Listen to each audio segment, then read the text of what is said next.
నమస్కారం. ప్రతిధ్వనికి స్వాగతం. అంతర్రాష్ట్ర జల వివాదాల చట్టానికి కేంద్రం సవరణలు చేయనుంది. ఇప్పటికే లోక్సభలో ఆమోదం పొందిన ఈ బిల్లుకు ఇప్పుడు కొన్ని మార్పులు చేసి రాజ్యసభలో ప్రవేశపెట్టేందుకు సన్నాహాలు చేస్తోంది. దేశంలో సుదీర్ఘకాలంగా కొనసాగుతున్న జల వివాదాల ట్రైబ్యునళ్ల స్థానంలో ఒకే ఒక్క ట్రైబ్యునల్ ఏర్పాటు దిశగా ప్రభుత్వం ప్రయత్నాలు ముమ్మరం చేసింది.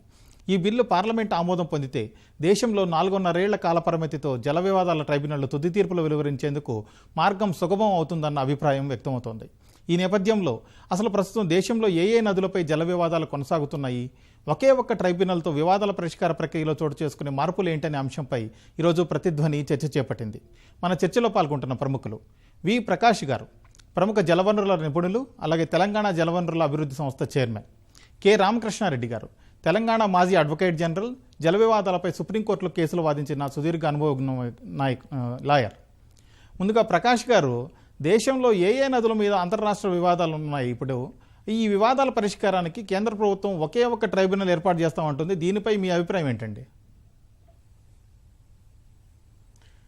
మొత్తం మనకు 9 ట్రిబ్యునల్స్ని ఇప్పటివరకు కాన్స్టిట్యూట్ చేశారండి. ఈ 9లో ఒక 4 మాత్రమే తీర్పులు వచ్చాయి. ఆ 4గిట్లో కృష్ణా గోదావరి మీద బచావత్ ట్రిబ్యునల్ మన రాష్ట్రంలోనే ఉమ్మడి ఆంధ్రప్రదేశ్లో 1969లో కృష్ణా ట్రిబ్యునల్ ఏర్పాటు చేశారు. 1976లో గోదావరి మీద ట్రిబ్యునల్ని ఏర్పాటు చేశారు. కృష్ణా ట్రిబ్యునల్ 73లో మొదటి రిపోర్టు, 76లో రెండవ రిపోర్ట్ ఇచ్చింది, 79లో గోదావరి ట్రిబ్యునల్ రిపోర్ట్ ఇచ్చింది. తర్వాత కావేరీ మీద కూడా ట్రిబ్యునల్ ఏర్పాటు చేశారు, కావేరీ ట్రిబ్యునల్ కూడా రిపోర్ట్ ఇచ్చింది. నర్మదా మీద కూడా ట్రిబ్యునల్ ఏర్పాటు చేశారు, నర్మదా నది మీద కూడా ఆ రిపోర్ట్ వచ్చింది. కానీ మిగిలిన 5 ఏవైతున్నాయో రావి బియాస్ కానీ, మహానది కానీ, గోవా మహారాష్ట్ర మధ్యలో కర్ణాటక మధ్యలో ఉన్న మహదాయి, మండవి రివర్ అంటారు దాన్ని గోవాలో, మహదాయి అని కర్ణాటకలో పిలుస్తారు. ఈ మహదాయి రివర్ మీద కానీ, వంశధార మీద కానీ, ఇప్పుడున్న బ్రజేష్ కుమార్ ట్రిబ్యునల్ కానీ, ఈ 5 మాత్రం ఇప్పటికీ పెండింగ్లోనే ఉన్నాయి. ఇందులో రావి బియాస్ అనేది 1986లో ఏర్పాటు చేశారు.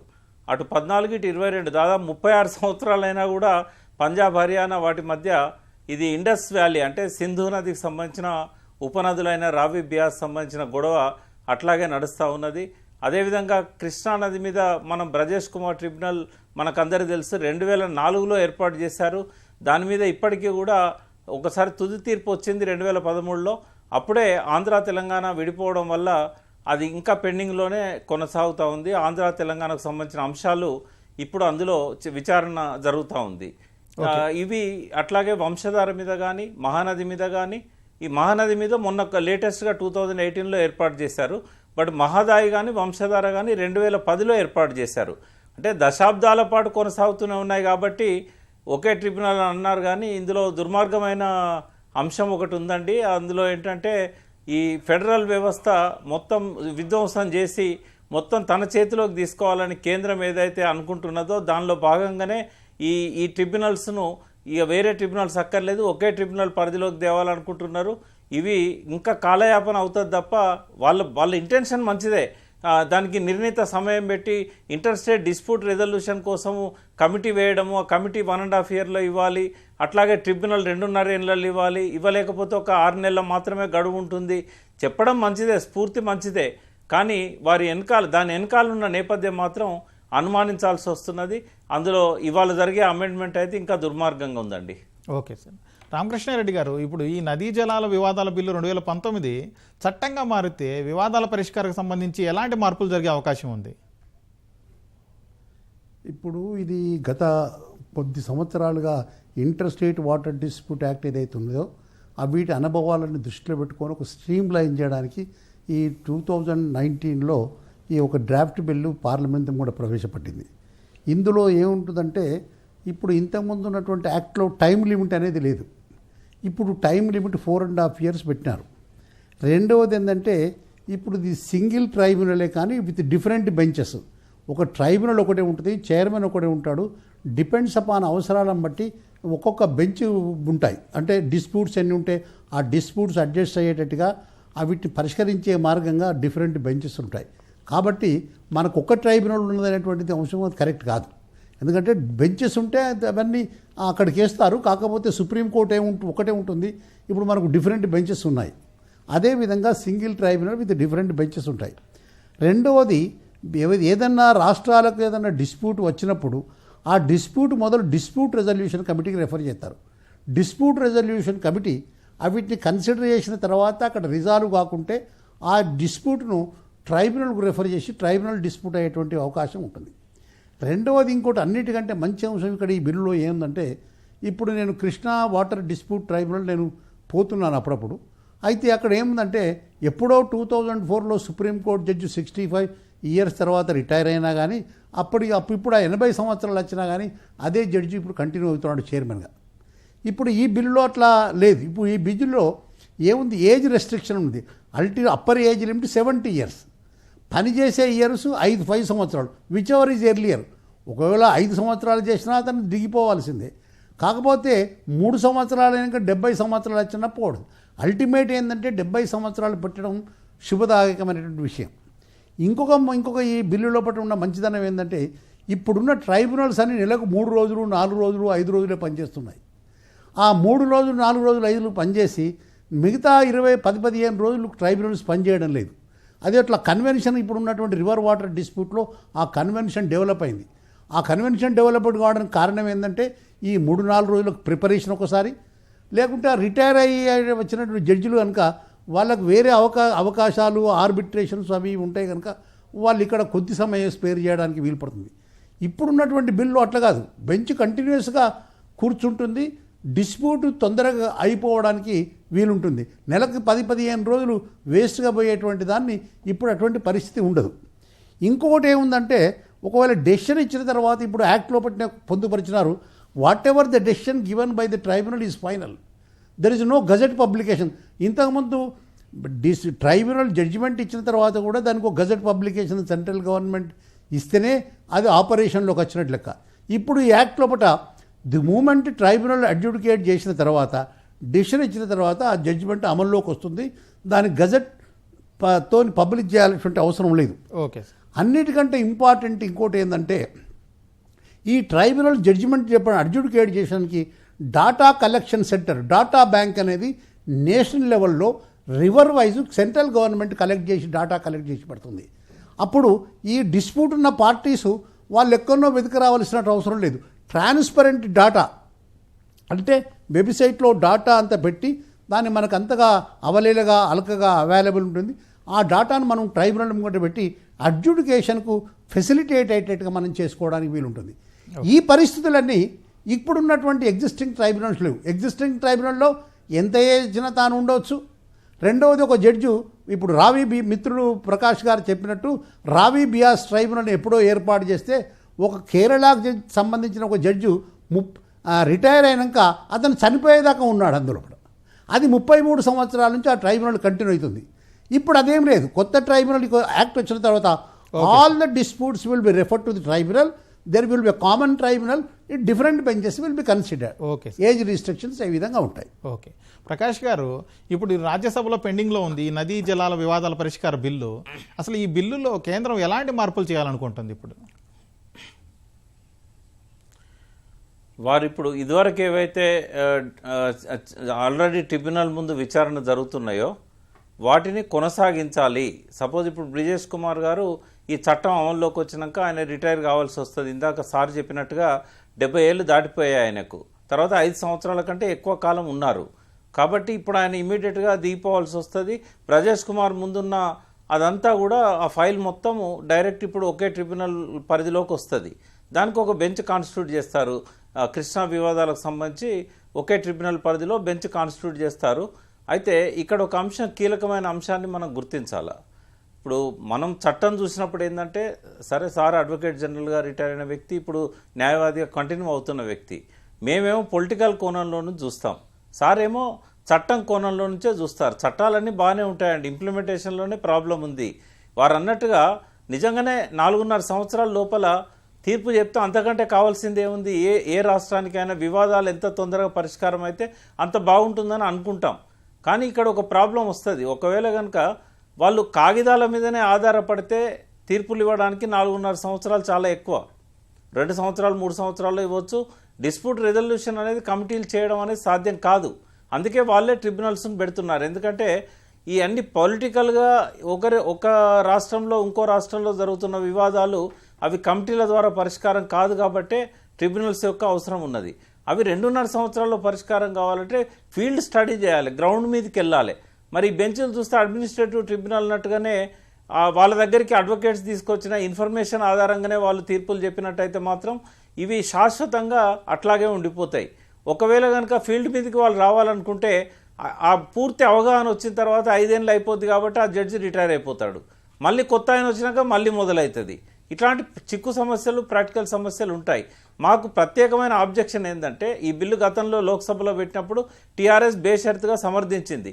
కానీ ఇప్పుడు ఏదైతే క్లాజ్ పెట్టబోతున్నారో ఇది చాలా దుర్మార్గమైంది. ఏంటంటే ఒకసారి ఎక్కడైతే ఇదివరకు సెటిల్ అయినాయి కావచ్చు, వివాద అంశాలు కొనసాగుతున్నాయి కావచ్చు, బ్రజేష్ కుమార్ ట్రిబ్యునల్ దగ్గర ఉన్నాయే కంటిన్యూ చేయాలని ఉంది తప్ప రేపు ఇంకొక ట్రిబ్యునల్ వేయాలని మేము ఏదైతే డిమాండ్ చేస్తున్నామో అప్పుడు ఇద్దరి చర్చల మధ్య జగన్ గారు, ముఖ్యమంత్రి గారు, తెలంగాణ ముఖ్యమంత్రి గారు, అదేవిధంగా షెకావత్ గారు, ముగ్గురి మధ్య మీరు పిటిషన్ ఉపసంహరించుకోండి కొత్త ట్రిబ్యునల్ గురించి, మా న్యాయ నిపుణులు పరిశీలించి కొత్త ట్రిబ్యునల్కు రెఫర్ చేయడమా లేకుంటే బ్రజేష్ కుమార్ ట్రిబ్యునల్కు రెఫర్ చేయడమా పరిశీలిస్తుందని చెప్పి మాట ఇచ్చారు కదా. ఇప్పుడు ఈ సవరణ ఏదైతే చేస్తున్నారో దీన్ని డైల్యూట్ చేయడానికే ఈ సవరణ తీసుకొచ్చారనేది నేను నిర్ద్వందంగా చెప్పదలుచుకున్నా. ఏంటంటే ఇదివరకు ఏవైతే అంశాలు ఉన్నాయో వాటి మీదనే కంటిన్యూ అవుతుందని చెప్పి ఎప్పుడైతే చెప్పారో ఆంధ్ర తెలంగాణ మధ్యలో ఈ వివాదాలు శాశ్వతంగా ఉండబోతున్నాయి.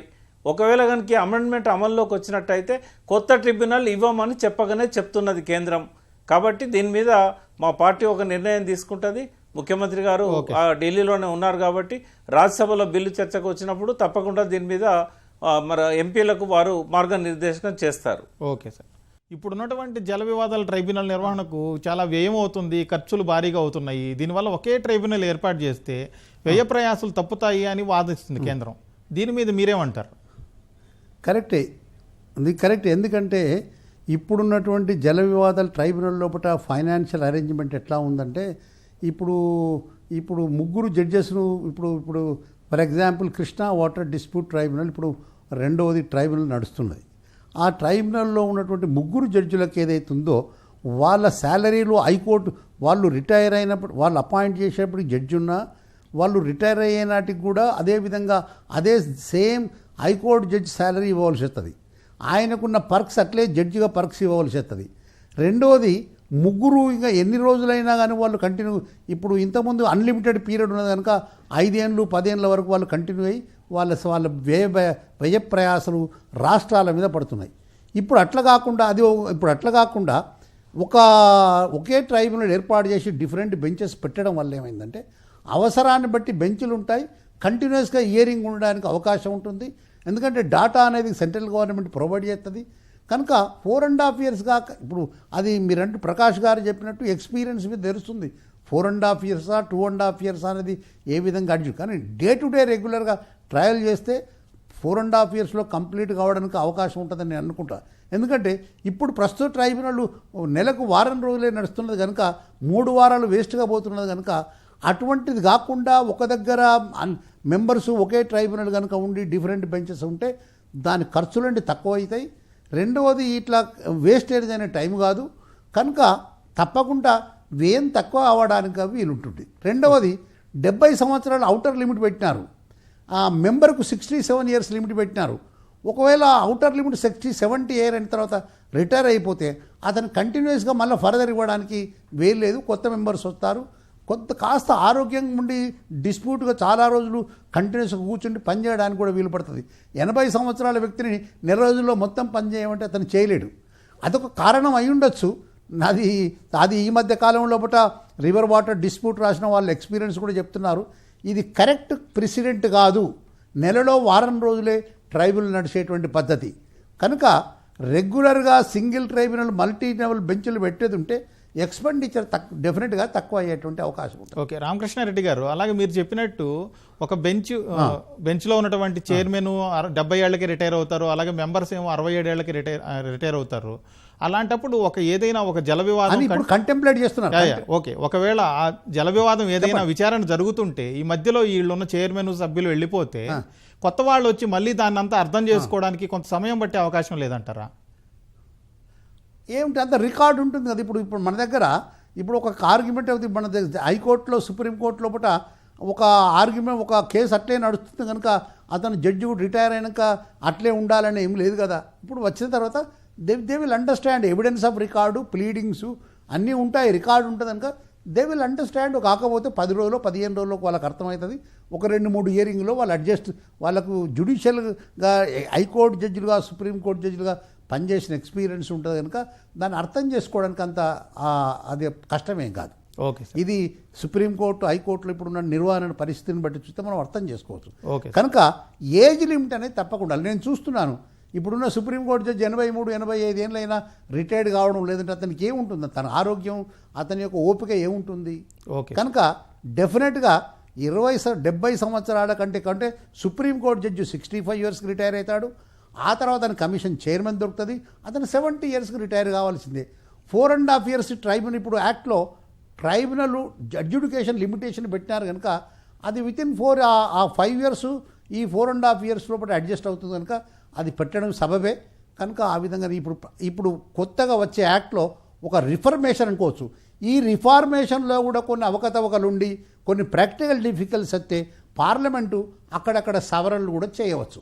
ఓకే. కనుక ఇదే స్టేజ్ లోపల ఈ కొత్త యాక్ట్లో ఉండేటువంటి ఒక ఏదైతే నిబంధనలే కానీ సెక్షన్స్ కానీ ప్రొవైడ్ చేసినారు ఏదైతే ఉందో అవి కష్టం అవుతాయి, అది ఇంప్లిమెంటేషన్కి అసాధ్యం అని ఇప్పుడే చెప్పడానికి వీలు పడదు. Okay sir. ప్రకాష్ గారు, అలాగే ఇప్పుడు ఒకే ట్రైబ్యునల్ అనే విధానం అమల్లోకి వస్తే మన ఆంధ్ర కానీ తెలంగాణ కానీ ఈ 2 తెలుగు రాష్ట్రాల్లో ఏ నదీ జల వివాదాలు ఎంతకాలంలో పరిష్కారం అయ్యే అవకాశం ఉందంటారు? ఇప్పుడు ఈ ప్రశ్నకు సమాధానం ఎవరు చెప్పలేరండి. ఎందుకంటే ఇప్పుడు ట్రిబ్యునల్స్ కాలపరిమితి, బెంచెస్కు కాలపరిమితి పెట్టొచ్చు. ప్రస్తుతం అయితే కృష్ణానది మీద వివాదం కొనసాగుతున్నది, బ్రజేష్ కుమార్ ట్రిబ్యునల్ పనిచేస్తున్నది. రేపటి నుండి ఇవన్నీ కూడా ఒకే ట్రిబ్యునల్ పరిధిలోకి వెళ్తాయి. కానీ అతి త్వరలో గోదావరి ట్రిబ్యునల్ కూడా మళ్ళీ ఒక బెంచ్ గోదావరి మీద కూడా వేయాల్సి వస్తుంది. ఎందుకంటే పోలవరం మనం చూసాం, పోలవరం ముంపు అనేది అప్పుడు సర్వేలలో ఉన్నదానికంటే చాలా ఎక్కువగా ఉంది, బ్యాక్ వాటర్ స్టడీ చేయట్లేదు తెలంగాణ అంటున్నది. కాబట్టి గోదావరికి కూడా ఒక ట్రిబ్యునల్ రావాల్సిన అవసరం ఉంటుంది. ఈ రెండే కాకుండా వంశధార ట్రిబ్యునల్ ఆల్రెడీ కొనసాగుతూ ఉన్నది. అంటే తెలంగాణకు సంబంధం లేకపోయినా 2 తెలుగు రాష్ట్రాలు అన్నారు కాబట్టి చెప్తున్నాను. అదేవిధంగా రాబోయే రోజుల్లో ఇంద్రావతి మీద, శబరి మీద, ప్రాణహిత మీద, పెన్గంగ మీద, వార్దా మీద, వేన్గంగ మీద ఎన్నైతే నదులు, మంజీరా మీద ఎన్నైతే అంతర్రాష్ట్ర నదులు ఈ 2 తెలుగు రాష్ట్రాల నుంచి ఉన్నాయో, అదే తమిళనాడుకు ఆంధ్రాకు కూడా చాలా నదులు ఉన్నాయి. వీటన్నిటి మీద కూడా ట్రిబ్యునల్స్ వచ్చే పరిస్థితి ఉంటుంది. ఎందుకంటే ఒక పక్క క్లైమేట్ చేంజ్, రెండో పక్కన ఇష్టం వచ్చినట్టుగా యథేచ్ఛగా నీళ్ళని వాడుకుంటూ ఉన్నారు. గ్రీడీనెస్ పెరిగిపోయింది పాలకులకు. ఇటువంటి పరిస్థితుల్లో ప్రతి నది వివాదాంశం అవుతుందండి. కేవలం 6 వ్యక్తులు భారతదేశంలో ఉన్న 500కు పైన నదులు, అందులో దాదాపు 200కు పైన అంతర్రాష్ట్ర నదులు. వీటన్నిటి మీద ఈ 6 వ్యక్తులు ఏం చేస్తారంటే అందులో ఒక 3 ప్రభుత్వం నుంచి వచ్చేవాళ్ళు, ఒక 3 జ్యుడిషియరీ నుంచి వచ్చేవాళ్ళు. అంటే ఈ ఫెడరల్ వ్యవస్థ స్ఫూర్తిని పక్కకు పెట్టి కేంద్ర ప్రభుత్వం తాను సిడబ్ల్యూసీ నుంచో ఇంకో దగ్గర నుంచో జలశక్తి నుంచో నియమించే 3 అధికారులు ఈ జ్యుడిషియరీని కంట్రోల్ చేయడం, ట్రిబ్యునల్లను కంట్రోల్ చేయడం, అంతిమంగా రాష్ట్రాల హక్కులను కాలరాయడం, రాష్ట్రాలకు నీటిపై ఉన్న హక్కులను కాలరాయడం, ఇదంతా కూడా ఒక పెద్ద కుంభకోణానికి తెరదీస్తున్నారు. మనం టైం లిమిట్ తర్వాత ఎక్స్పెండిచర్ పాయింట్ ఆఫ్ వ్యూలా పెద్దలు రామకృష్ణారెడ్డి గారు చెప్పిన దాంతో నాకు ఎటువంటి విభేదం లేదు. నేను తప్పకుండా వారు చెప్పింది 100% కరెక్ట్. కానీ ఇవి ఎడతెగని సమస్యలు, కాలయాపన జరుగుతుంది. ట్రిబ్యునల్స్లో 5 ఏళ్ళకు రిటైర్ అయిన తర్వాత కొత్తగా వచ్చే వాళ్ళు మళ్ళీ ఫీల్డ్ విజిట్స్ పెట్టుకుంటే కనుక అది ప్రొలాంగ్ అయితేనే ఉంటుంది. ఒకవేళ వాళ్ళు కాలాన్నే పరిగణలోకి తీసుకొని వాళ్ళు ఉన్న పీరియడ్లోనే పరిష్కరించుకోవాలనుకుంటే వివాదాలు మాత్రం పరిష్కారం కావు. తీర్పులు వస్తుండొచ్చు కాగితాల మీద, కానీ ప్రజలు వాటికి బద్దులై ఉంటారు, లేకపోతే కోర్టులు వాటిని ఆమోదిస్తాయి కావచ్చు. కానీ ఎప్పటికీ వివాదాలు రావణ కాష్టంలాగా రగులుతూనే ఉంటాయండి. Okay sir. రామకృష్ణారెడ్డి గారు, ఇంతకుముందు మీరు చెప్పినట్టు ఇప్పుడున్నటువంటి ట్రైబ్యునళ్ళు దాంట్లో ఉన్న చైర్మన్లు లేకపోతే సభ్యులు వాళ్ళకి వయసు నిబంధన లేకపోవడం, లేకపోతే విచారణ రెగ్యులర్గా జరగకపోవడం వల్లే ఇబ్బందులు ఉన్నాయి అంటున్నారు. అవి కాకుండా ఇతరత్ర ప్రతికూల అంశాలు ఏమైనా ఉన్నాయా? ఇతరత్ర ప్రతికూల అంశాలు అంటే ఇప్పుడు ఆంధ్రప్రదేశ్కును తెలంగాణకు కృష్ణా వాటర్ డిస్ప్యూట్ ట్రైబ్యునల్ ఉన్నది. ప్రకాష్ గారు చెప్పినట్టు ఇప్పటికే రిప్రజెంటేషన్ ఇచ్చినారా లేకుంటే లెటర్స్ రాసినారా అన్నట్టు నాకు ఎగ్జాక్ట్ నిర్దిష్టమైనటువంటి ఏదైతే ఇన్ఫర్మేషన్ లేదు. గోదావరి మీద ఇంతకుముందు అగ్రిమెంట్స్తో అందరూ ఆంధ్ర మిగతా వేరే రాష్ట్రాలకు ఉన్నటువంటి అగ్రిమెంట్స్నే కలిపి ఒక అవార్డుగా పాస్ చేసినారు. అక్కడ అడ్జుడికేషన్ ఏం లేదు. ఇప్పుడు గోదావరి వాటర్ను మనం ఏదైతే ఎక్స్ప్లాయిట్ చేస్తున్నామో, పోలవరం ఆంధ్రప్రదేశ్లో అయితే పోలవరం ఏంటి, తెలంగాణలో పట్ల కాళేశ్వరం, మిగతా ఏదైతే మనం కడుతున్నామో, ఇది సర్టన్లీ ఈ గోదావరి మన దేశంలో ఉన్న సెకండ్ గంగా తర్వాత గోదావరి పెద్దనది అవుతుంది కనుక అక్కడ డిస్ప్యూట్ రావచ్చు, అక్కడ ఒక ట్రైబ్యునల్ ఏర్పాటయ్యేటువంటి అవకాశం దగ్గరలోనే కనిపిస్తుంది. కనుక ఇప్పుడు ఉన్నటువంటి ట్రైబ్యునల్ ఇది ఏదైతే ఎవిడెన్స్కు ఒక ఆఖరి స్టేజ్కి వచ్చింది. అదేంటంటే ఈ యొక్క బ్రిజేష్ కుమార్ ట్రైబ్యునల్ ఏదైతే ఇచ్చిన తర్వాత ఈ ఆంధ్ర తెలంగాణ డివైడ్ అయింది కనుక వీటి మధ్యన డివిజన్ ఆఫ్ వాటర్ గురించి ఇప్పుడు అది ట్రైబ్యునల్ నడుస్తుంది. మళ్ళీ కొత్త యాక్ట్ రాజ్యసభ అమెండ్ చేసినాక మళ్ళీ ఆ ప్రొవిజన్స్ అంతకుముందు లోకసభ లోపల అప్రూవల్ కాలేదు కనుక అది మళ్ళీ తిరిగి వచ్చిన తర్వాత ఈ ఎక్స్పీరియన్స్ వల్ల ఫైనల్గా కాన్స్టిట్యూట్ చేసేటప్పటికీ ఈ ట్రైబ్యునల్ పరిణామం ఎట్లుంటుందో మనం వేచి చూడాల్సిందే. కానీ ఇప్పుడు నిర్దిష్టంగా చెప్పడానికి మనకు కష్టమవుతుంది. Okay sir. ప్రకాష్ గారు, ఇప్పుడు కేంద్ర ప్రభుత్వం ఇప్పటికే నదీ జలాల నిర్వహణ, లేకపోతే జల వివాదాలు, డ్యామ్ సేఫ్టీ ఇట్లాంటి పేరుతో 3 బిల్లులు తెచ్చింది. ఈ బిల్లుల్ని కొన్ని రాష్ట్రాలు వ్యతిరేకించాయి కదా. ఇట్లా ఈ విషయంలో రాష్ట్రాలు కేంద్రం మధ్య ఉన్న అభిప్రాయ భేదాలు ఏంటి అసలు? మనం రాజ్యాంగాన్ని చూసినట్టయితే అంబేద్కర్ గారు అప్పుడు రాసిన రాజ్యాంగంలో స్పష్టంగా నీటి మీద హక్కు రాష్ట్రాలకు ఇచ్చారు. ఆ హక్కును కాలరాయడానికే రకరకాల సాకులతోని కేంద్ర ప్రభుత్వం ఈ 3 బిల్లులను తీసుకొస్తున్నది అనేది చాలా స్పష్టం. అది కొన్ని ప్రభుత్వాలు వ్యతిరేకించాయి, మీరు అన్నట్టుగా కొన్ని మనసులో వ్యతిరేకించాలని ఉన్నా కూడా ఆ స్టేట్కు సెంటర్కు ఉన్న రిలేషను, పార్టీకి మధ్య ఉన్న సంబంధాల వల్ల వారు సమర్థించారు. బట్ భవిష్యత్తులో మనం చూసినట్టయితే ఈ రాజ్యాంగంలో ఏదైతే రాష్ట్రాలకు ఇచ్చిన హక్కు ఉందో దాన్ని కాలరాయడమే ఈ 3 బిల్లుల ఉద్దేశం. సరే, నమ్మించడానికి కొన్ని ఎట్లుంటాయంటే డ్యామ్ సేఫ్టీ బిల్ అని వాళ్ళు ఒకటి తీసుకొచ్చారు. అది లోక్సభలో ఆమోదమైంది, రాజ్యసభలో కూడా దాని పెండింగ్లో ఉన్నట్టుంది. ఒకవేళ కనుక డ్యామ్ సేఫ్టీ బిల్ వచ్చినట్టయితే డ్యామ్స్ మీద పూర్తి నియంత్రణ కేంద్ర ప్రభుత్వం నియమించే కమిటీల చేతుల్లోకి వెళ్తుంది. అందులో ఎట్లుందంటే ఆ చట్టంలో 10 మంది అధికారులను నియమిస్తే 9 మంది కేంద్ర ప్రభుత్వం నియమించే వాళ్ళు ఉంటారు, ఒక్కొక్కరు మాత్రం రాష్ట్రాలకు సంబంధించిన వాళ్ళు ఉంటారు. అంటే మెజారిటీ నిర్ణయమే ఫైనల్ కాబట్టి కేంద్ర ప్రభుత్వం ఏం చెప్తుందో జలశక్తి శాఖ అదే చేస్తుంది. అందులో ఉన్న అధికారులంతా కూడా వారు ఈ కంట్రోల్లో ఉంటారు కాబట్టి ఇక రాష్ట్రాల కాడ వాయిస్ అనేదే ఉండదు. డ్యామ్ సేఫ్టీ పేరుతోని ఎన్ని నీళ్లు విడుదల చేయాలి, ఎన్ని నీళ్లు ఆపెట్టాలి, ఏ టైంలో ఎన్ని నీళ్ళు ఇవ్వాలి, పవర్ జనరేషన్ చేయాలా వద్దా. ఇప్పుడు మన దగ్గర ఉన్న కృష్ణా గోదావరి నదుల మీద అనేక ప్రాజెక్టులను 2 రాష్ట్రాలు నిర్మిస్తున్నాయి. వాటిని సర్ప్లస్ వాటర్ మీద కాళేశ్వరము ఇట్లాంటివి కూడా మనం అనేక ఎత్తిపోతల పథకాలను నిర్మిస్తూ వచ్చాం. ఇవన్నీ కూడా వాళ్ళ పరిధిలోకి పోయిన తర్వాత డ్యామ్ సేఫ్టీ పేరుతోని ఇంకా రాష్ట్రాల ముఖ్యమంత్రుల చేతుల్లో ఏమీ ఉండదు. అంటే రాష్ట్రాలను అదుపులో పెట్టుకోవాలంటే, రాష్ట్ర ప్రభుత్వాలను అదుపులో పెట్టుకోవాలంటే ఈ డ్యామ్ సేఫ్టీ బిల్ అనేది ఒక సాకుగా కేంద్ర ప్రభుత్వం చూపెడుతుంది. వాళ్ళు ఇచ్చిన 50 మీటర్ల కంటే చాలా ఎక్కువ ఉంటాయి డ్యామ్ హైట్స్ అన్నీ కూడా. మైనర్ ఇరిగేషన్ ప్రాజెక్టులను కూడా అందులోకి వచ్చే పరిస్థితి కనబడతా ఉన్నది. కాబట్టి డ్యామ్ సేఫ్టీ బిల్ అనేది రాష్ట్రాల హక్కులను కాలరాచేది. జల వివాదాల చట్టం ఏదైతే ఇది ట్రిబ్యునల్స్ది ఇంతకుముందే డిస్కస్ చేశాం. కానీ ఇంకొక నదీ జలాలకు సంబంధించిన చట్టం ఏదైతే తీసుకురాబోతున్నారో అది పూర్తిగా ఆ రాష్ట్రాల హక్కులను కాలరాచి నదుల మీద కేంద్ర ప్రభుత్వం యొక్క అధికారాన్ని ఎస్టాబ్లిష్ చేయడానికి, డ్యామ్ల మీద ఇప్పటికే డ్యామ్ సేఫ్టీ బిల్ దాకా చేస్తున్నారు. కానీ అంతర్రాష్ట్ర నదులన్నిటి మీద, రాష్ట్రంలో ఉన్న నదుల మీద కూడా కేంద్ర ప్రభుత్వం పెత్తనం చేయడానికే నదీ జలాల బిల్లు కూడా తీసుకురాబోతున్నది. రాష్ట్రాలన్నీ అప్రమత్తం కావాలి, లేనట్టయితే రాజ్యాంగ స్ఫూర్తికి విరుద్ధంగా ఈ నిర్ణయాలు ఉండబోతున్నాయి. Okay sir. రామకృష్ణారెడ్డి గారు, ఇప్పుడు రాష్ట్రాలు లేవనెత్తే అంశాలు లేకపోతే అభ్యంతరాలు ఏవైనా కావచ్చు, వీటిని కొత్తగా తీసుకొచ్చే ట్రైబ్యునల్లు లేకపోతే డిఆర్సీలు నిర్దిష్ట కాల పరిమితితో పరిష్కరించాలని కేంద్రం చెబుతుంది, నిబంధన పెడుతుంది కదా. అసలు ఈ నిబంధన అమల్లో సాధ్యాసాధ్యాలు ఎలా ఉంటాయంటారు?